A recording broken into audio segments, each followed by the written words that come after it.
আজকে 3 ফেব্রুয়ারি, গুপ্ত নবরাত্রির আজকে পঞ্চম দিন। তো যাদের যাদের আর্থিক খুব সমস্যা চলছে, আর্থিক প্রবলেমে ভীষণভাবে জর্জরিত, তাদের জন্য একটা খুব ছোট্ট সিম্পল একটা রেমেডি বলে দিই।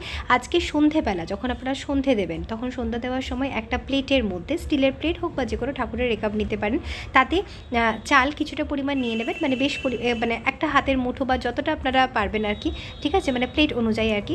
যে কোনো রকমের চাল নিতে পারেন, সেটা সেদ্ধ চাল হোক, বাসমতি চাল হোক, গোবিন্দভোগ, আতপ, এনি কাইন্ড অফ চাল, সেটা আপনারা নিয়ে নিন যেটা বাড়িতে অ্যাভেলেবেল আছে।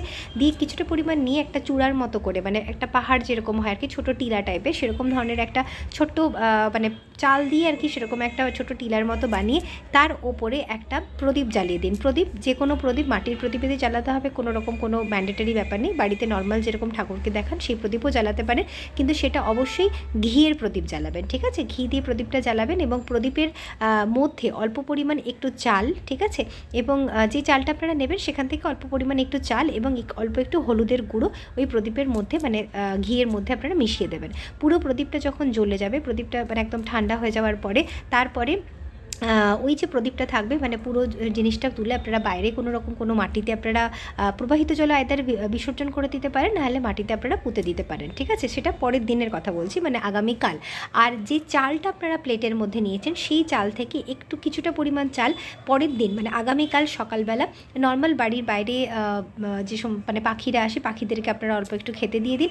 আর বাদবাকি যে চালটা থাকবে সেটা নর্মাল আপনাদের স্টোরেজ, যেখানে চাল আপনারা রাখেন, সেই চালের সাথে মিশিয়ে ডেলি বেসিসে কিন্তু ইউজ করতে পারেন, ঠিক আছে? পুরোপুরিভাবে আস্থা বিশ্বাসের সাথে সাথে। এবং যখন প্রদীপটা জ্বালাবেন, বলতে ভুলে গেলাম, যখন প্রদীপটা জ্বালাবেন, প্রদীপটা যতক্ষণ জ্বলবে সেই পুরো টাইমটা না থাকলেও কিছুক্ষণ ওখানে বসে আপনারা পুরোপুরিভাবে আপনারা মানে মাতাজিকে জানিয়ে, ঠিক আছে, মাতাদিকে জানিয়ে আপনার যে সমস্ত আর্থিক সমস্যা চলছে, আর্থিক অনটন চলছে বা যা যা সমস্যা, সেগুলো মাকে পুরোপুরিভাবে জানান, সমস্ত প্রবলেমের কথা জানান এবং খুব মনের মধ্যে আস্থা বিশ্বাস রেখেই পুরো রিচুয়ালসটা আপনারা করুন, যেরকমভাবে বললাম।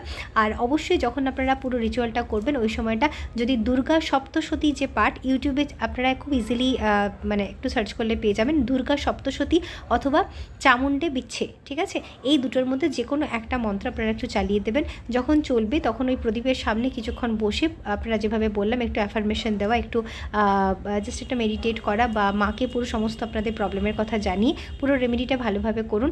এবং দেখুন, কাজ তো করতেই হবে, ঠিক আছে? আমি এটা কখনোই বলবো না যে বিনা কাজ করে আমরা কোনো কিছু আমরা জিনিস অ্যাচিভ করতে পারবো, ঠিক আছে? কাজ ডেফিনেটলি আমাদেরকে করতে হবে, কিন্তু তার সাথে সাথেও যদি দেখছেন যে না, আপনি হার্ডওয়ার্ক করছেন কিন্তু তাও হয়তো আপনারা সেই তার ফলাফল পাচ্ছেন না, বা অনেক অবস্ট্যাকল ফেস করছেন, স্পেশালি আর্থিক মানে ফিনান্সিয়াল প্রবলেম যারা ফেস করছেন, তাদের জন্য রেমেডিটা বললাম।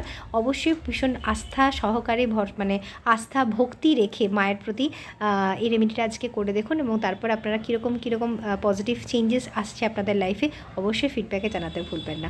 ভালো থাকবেন। ভিডিওটা ভালো লাগলে একটু বেশি করে লাইক, শেয়ার এবং ফলো করতে ভুলবেন না আমার প্রোফাইলটিকে, ঠিক আছে?